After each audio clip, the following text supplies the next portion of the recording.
Kitab Nabi Yesaya. Yesaya tinggal di Yerusalem pada paruh terakhir periode kerajaan Israel, dan dia mewakili Allah berbicara kepada para pemimpin Yerusalem dan Yehuda. Pertama-tama, dia berbicara tentang penghakiman Allah. Dia memperingatkan para pemimpin Israel yang jahat bahwa akan ada harga yang harus dibayar atas pemberontakan mereka terhadap perjanjian mereka dengan Allah.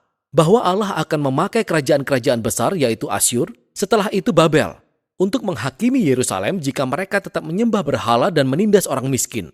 Namun pesan penghakiman ini dibarengi dengan pesan pengharapan. Yesaya sungguh percaya bahwa suatu hari nanti Allah akan menggenapi semua janjinya, bahwa ia akan mengutus seorang raja dari keturunan Daud untuk mengokohkan kerajaan Allah. Ingat 2 Samuel 7, bahwa ia akan menuntun Israel menaati hukum-hukum perjanjian yang dibuat di Gunung Sinai. Ingat Keluaran pasal 19.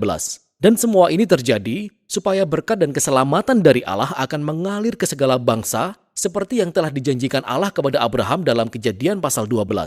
Dan pengharapan inilah yang mendorong Yesaya untuk berbicara melawan kejahatan dan penyembahan berhala Israel di zamannya. Nah, desain sastra kitab ini cukup rumit, tetapi ada satu cara mudah untuk melihat bagaimana semuanya berpautan. Pasal 1 hingga 39 terdiri dari 3 bagian besar yang berisi peringatan Yesaya mengenai penghakiman atas Israel. Dan semuanya berujung pada sebuah kejadian yang disebutkan di akhir pasal 39. Kejatuhan Yerusalem dan pembuangan ke Babel. Namun di pasal 1 hingga 39 juga terdapat pesan pengharapan bahwa setelah pembuangan, semua janji Allah akan digenapi. Dan pasal 40 hingga 60 berbicara tentang janji pengharapan tersebut dan menjabarkannya lebih lanjut. Dalam video ini, kita akan fokus membahas pasal 1 hingga 39. Bagian besar pertama berfokus pada penglihatan Yesaya mengenai penghakiman dan harapan bagi Yerusalem. Dan itu dimulai saat Yesaya mendakwa para pemimpin Yerusalem yang berontak terhadap perjanjian dengan Allah, menyembah berhala, dan berlaku tidak adil. Maka Allah berfirman, ia akan menghakimi kota tersebut dengan mengirim bangsa-bangsa untuk menaklukkan Israel. Yesaya berkata bahwa ini akan seperti api pemurnian yang membakar habis semua yang tidak berguna di Israel, untuk menciptakan Yerusalem baru yang dihuni oleh sisa orang Israel yang telah bertobat dan kembali kepada Allah. Dan Yesaya berkata bahwa pada saat itulah kerajaan Allah akan datang, dan semua bangsa akan datang di bait Allah di Yerusalem dan menemukan keadilan Allah, yang membawa era kedamaian dan harmoni universal. Nah, inilah alur cerita dasar Yerusalem lama, penghakiman yang memurnikan menuju Yerusalem baru, yang akan diulang-ulang di sepanjang kitab ini dengan penambahan detail-detail yang semakin banyak. Jadi, di tengah-tengah bagian ini ada penglihatan hebat Yesaya di mana Tuhan duduk di tahtanya dalam bait suci dan dikelilingi oleh makhluk surgawi yang berseru, "Kudus, kudus, kuduslah Tuhan." Dan Yesaya tiba-tiba menyadari betapa najisnya dia dan umat Israel. Dan dia yakin bahwa dia akan dihancurkan oleh kekudusan Allah, namun ternyata tidak. Kekudusan Allah dalam bentuk bara yang menyala-nyala datang dan membakarnya, tapi bukan untuk memusnahkan, melainkan memurnikan dia dari dosa-dosanya. Dan saat Yesaya merenungkan pengalaman aneh ini, Allah memberikan tugas yang sangat sulit baginya. Dia harus terus memberitakan penghakiman yang akan datang ini. Akan tetapi karena Israel telah mencapai titik di mana mereka tidak bisa kembali, peringatannya akan memiliki efek paradoks yang justru mengeraskan hati mereka. Tetapi Yesaya harus percaya rencana Tuhan. Israel akan ditebang seperti pohon dan ditinggalkan seperti tunggul di ladang. Dan tunggul itu sendiri akan terbakar dan hangus. Tetapi setelah hangus, Tuhan berkata bahwa tunggul yang membara ini merupakan tunas yang kudus yang akan bertahan hingga masa mendatang. Ini adalah tanda kecil akan harapan, tetapi siapakah atau apakah tunas kudus itu? Sisa bagian ini memberikan jawabannya.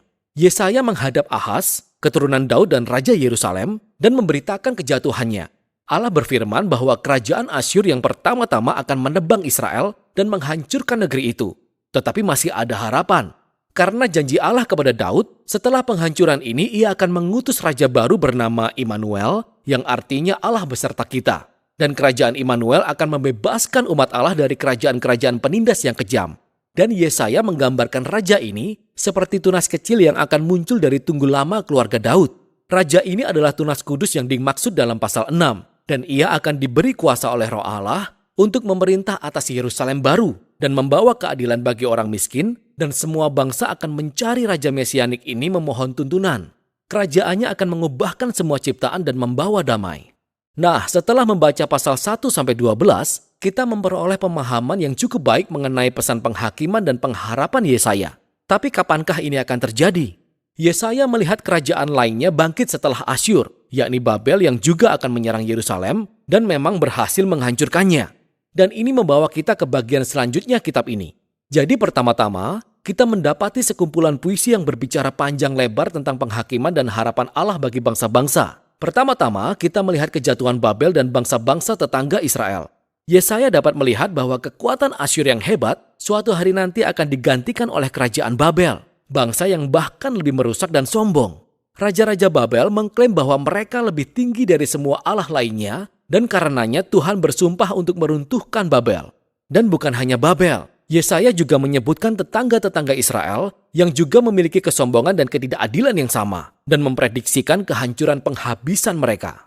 Tetapi ingat, bagi Yesaya, penghakiman Tuhan tidak pernah menjadi keputusan akhir bagi Israel atau bangsa-bangsa. Dan itu mengarahkan kita ke bagian selanjutnya dengan rangkaian puisi-puisi yang menceritakan kisah dua kota.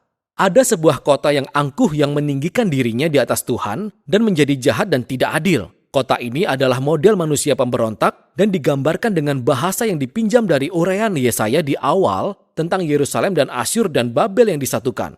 Kota ini ditetapkan bagi kehancuran dan suatu hari kelak akan digantikan dengan Yerusalem baru di mana Allah memerintah sebagai raja atas umat tebusan dari segala bangsa dan di sana tidak lagi terdapat kematian atau penderitaan. Pasal-pasal ini adalah klimaks di bagian ini dan menunjukkan bagaimana pesan Yesaya merujuk jauh melampaui masanya, yakni sebuah pesan bagi semua orang yang menantikan Tuhan untuk membawa keadilannya atas kerajaan-kerajaan penindas yang kejam dan membawa kerajaannya yang penuh keadilan, kedamaian, dan kasih yang memulihkan. Bagian berikutnya kembali berfokus pada kebangkitan dan kejatuhan Yerusalem. Dan pertama-tama kita temukan sekumpulan puisi di mana Yesaya mendakwa para pemimpin Yerusalem yang berbalik ke Mesir untuk mendapatkan perlindungan militer melawan Asyur. Dia tahu ini akan menjadi bumerang dan Yesaya berkata bahwa Israel dapat selamat hanya dengan percaya kepada Tuhan dan bertobat. Yang diilustrasikan oleh cerita berikut ini tentang kebangkitan Hizkia, Raja Yerusalem.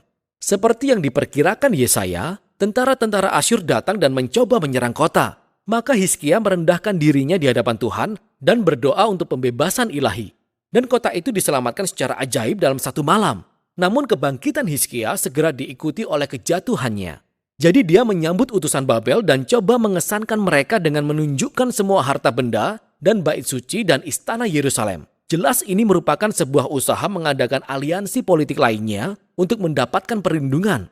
Ketika mendengar hal ini, Yesaya menentang Hizkia karena kecerobohannya. Dia memperkirakan bahwa sekutu ini suatu hari nanti akan mengkhianatinya dan kembali sebagai musuh untuk menaklukkan Yerusalem.